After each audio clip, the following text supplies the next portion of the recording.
Hello भाई मैंने आशा देखिए केमिति डबल मेड वा पेडिस्टल छोट बिल्डिंग 2025 स्क्वायर फीट बिल्डिंग करा जाउछि। फास्ट एटा हमर 4 फुट को 4 फुट जालीटा फास्ट मेडटा पड़िबो। तापर पुणी डबल मेड एमती करा जिवो बा पेडिस्टल तापर मझिरे छिड़ा करा जिवो। फास्ट लेवल पड़ी सारा पर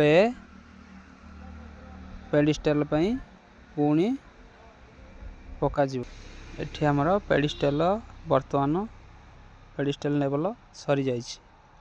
आ ऊपर को पुणी बक्स लागिवो कलम उठिवो।